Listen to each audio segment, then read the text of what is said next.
আমরা যাব বাংলার সবচেয়ে বড় শ্রাবণী উৎসব, যেটা কিনা শ্রাবণ মাসে হয়। আর বাবা মহাদেব মহেশ্বরের মাথায় আমরা আমাদের মনস্কামনা পূর্ণ করার জন্য সেখানে গিয়ে জল ঢালি।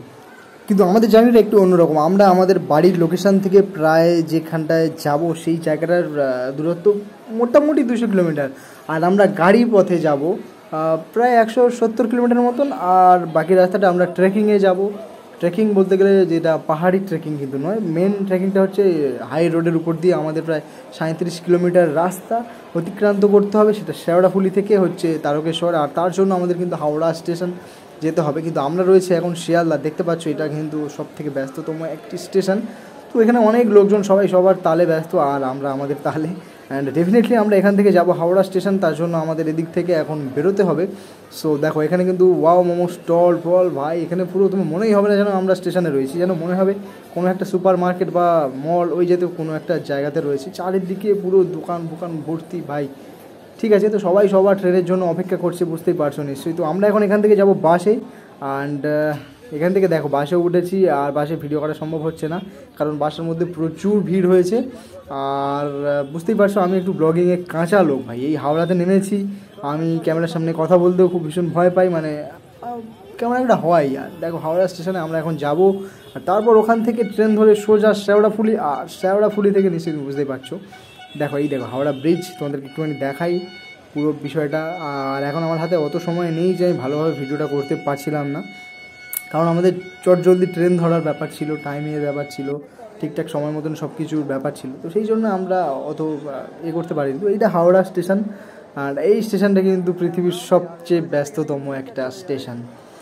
তো এখান থেকে আমাদের ট্রেনটা ছাড়বে মেনলি, আর আমরা এখান থেকে পৌঁছে যাব মোটামুটি শেওড়াফুলিতে। দাঁড়ান, যতক্ষণ না ট্রেনে উঠছি ততক্ষণ আমাদের সঙ্গে একটা গল্প বলি। এর অনেক আগে না, আমি তখন অনেক ছোট ছিলাম, ওই 6-7 বছর হবে কিনা। তখন আমি আমার দিদিমার সঙ্গে, আমি আমার মামার ছেলে, দুই ভাই আমরা গিয়েছিলাম। ও কিন্তু অনেক হাঁটতে পেরেছিল সেই সময়, কিন্তু আমি একদমই হাঁটতে পারিনি। তো দেখো কথা বলতে বলতে আমরা চলে এসেছি, মানে মাঝ রাস্তায় পুরো ভিডিওটা আমি করতে পারিনি। কিন্তু দেখো এই মানে যাতে করে জল নিয়ে যাওয়া হবে বাঁক, এইটা কিন্তু কত সুন্দর করে সাজানো, তাই না? এরকম অনেক ইন্টারেস্টিং বাঁক টাকগুলো তোমাদেরকে রাস্তায় যদি সম্ভব হয় দেখাবো। আমি কিন্তু ভাই হাঁটতে খুব একটা বেশি পারি না, কিন্তু তাও আমি চেষ্টা করবো। মেনলি এর আগে একবার আমি যখন গিয়েছিলাম তখন আমি একদম পুরো লেজেক উপরে হয়ে গিয়েছিলাম, সেই বারটা দাদা অনেকটা ম্যানেজ করেছিল।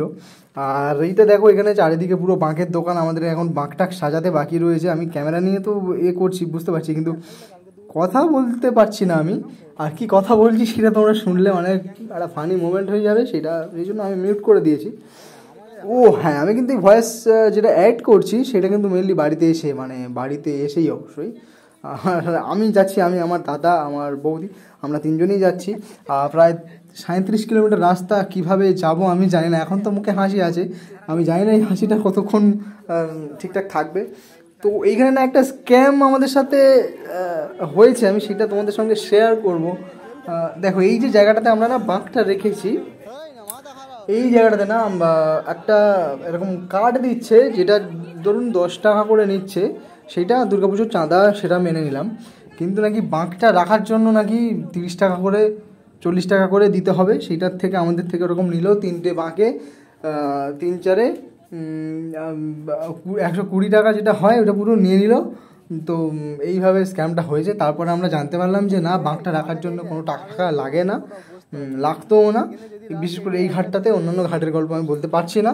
আর এই ঘাটটা টাকা যেমন নিয়েছে, সার্ভিস যেটা একটা আশা করা যায়, দেখো যদিও বলা যায় না, কারণ গঙ্গাতে তো ভাই মানে পানা টানা ভেসে চলে আসছে, কিন্তু ওখানে স্নান করতে হবে আমাদের। আরও অনেকেই জল টল নিচ্ছে ওখানে দেখলাম, তারাও আমাদেরকে মানে আমাদের সব কিছু যখন হয়ে গেছে, মানে আমরা যখন বোকা বনে গেছি সেই সময় তারা বললো যে না, তোমরা টাকাটা না দিলেও কিন্তু তোমরা এখান থেকে মাটি নিয়ে বাঁকটা ঠিকঠাক করে তোমরা এখান দিয়ে যেতে পারতে। ঠিক আছে, দেওয়া হয়ে গেছে যখন, তো আর কিছু করার নেই। আর এই ঘাটটাতে যখন আমরা পৌঁছেছি তখন বৃষ্টি তো শুরু হয়েইছে। আমরা চিন্তা করছিলাম যে এখান থেকে কতক্ষণে বেরোবো। তো এখান থেকে জল টল তুলে মোটামুটি দেখো, আমরা এখন ডাকাত কালীবাড়ি, মোটামুটি ওই জায়গাটা থেকে প্রায় 10-11 কিলোমিটার হবে, আমি তাই তো দেখলাম। হ্যাঁ, তো এই জায়গাটাতে আসার পুরো জার্নিটা আমার রেকর্ড করতে আমি ভুলে গেছি। মানে এক্সাইটমেন্টটা এত ছিল, এত মানে উৎসাহ ছিল আমার মধ্যে, আমি ভুলেই গেছি যে আমার একটা ব্লগ শ্যুট করতে আমি এসেছি বাবার মাথায় জল ঢালতে, কিন্তু তার সাথে আমাদের একটুখানি ওই করার দরকার ছিল, কিন্তু সেটা আমি করতে পারিনি। তারপর সারা রাত হাঁটার পর গাইজ দেখো এখন পুরো ভোর ব্যাপার, আর আমরা রয়েছি যে কামারকুণ্ডু বলে একটা স্টেশন আমি দেখলাম, মানে এক্ষুনি নিচে দেখতে পাবো, এর নিচে না কামারকুণ্ডু স্টেশন রয়েছে। তো এই ব্রিজটা সত্যি আমার খুব সুন্দর লেগেছে ভোরবেলায়, মানে প্রায় ভাই মানে খুব প্রায় মানুষের মতন হেঁটে হেঁটে যাচ্ছি আস্তে আস্তে, অনেক শুয়ে বসে, মানে অনেক কষ্টে ভাই এই পর্যন্ত এসে পৌঁছেছি। এখানে দেখো অনেকেই রেস্ট ফেস্ট নিচ্ছে, অনেকের সাথে দেখাও হয়ে গেছে আমার, মানে আমার বলতে মানে আমাকে চেনে এরকম কেউ না, মানে আমি পূর্ব পরিচিত এমন অনেক ব্যক্তির সাথে দেখা হয়েছে। তো ঠিক আছে, দেখতে পাচ্ছ এখন একটু জোশ এসছে, ভোরবেলা একটু ফ্রেশ, কিন্তু এর পরে যে ভাই কি আছে আমাদের সঙ্গে সেটা ভগবানই জানে, সেটা তোমরা দেখতেও পাবে। আর আমার দাদা এমন একটা কথা বলছে যেটা কিন্তু ভাই মানে আমি ভিডিওতে নিয়ে আসলে একটা আলাদাই স্ক্যাম হয়ে যাবে ওর সাথে, তাই আমি ওইটা ভিডিওতে দিলাম না। যদিও হালকা সাউন্ড দেওয়ার রয়েছে, তোমরা শুনলেও শুনতে পারো।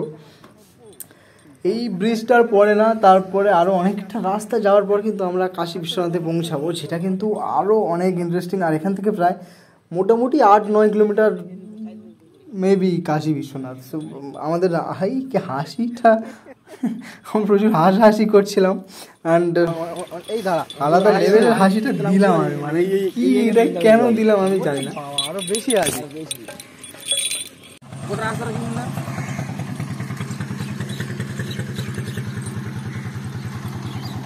এটা আলাদা লাইন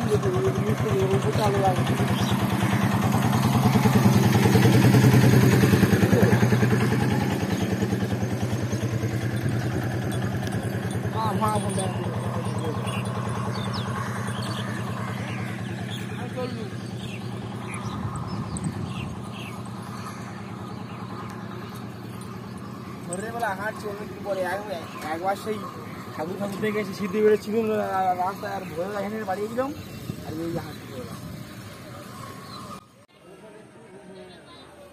ও হ্যাঁ, তারপর ভোরবেলা থেকে পুরো 8টা বেজে গিয়েছে আমাদের এই কাশী বিশ্বনাথ আসতে, মানে বুঝতেই পারছো অনেকটা রাস্তা অনেকক্ষণ ধরে এসেছি, অনেক জায়গায় ওয়েট করেছি, সেইগুলো ভিডিও করা সম্ভব হয়নি আমার দ্বারা। আমি পুরো কাহিল, মানে আমি যতক্ষণে এসে কাশী বিশ্বনাথ পৌঁছেছি, আমার এখানে এসে মোটামুটি যে আত্মবিশ্বাস ছিল শুরুতে 10-11 কিলোমিটার, আমার পুরো শেষ ভাই, আত্মবিশ্বাস মোটামুটি একদম জলে চলে গেছে।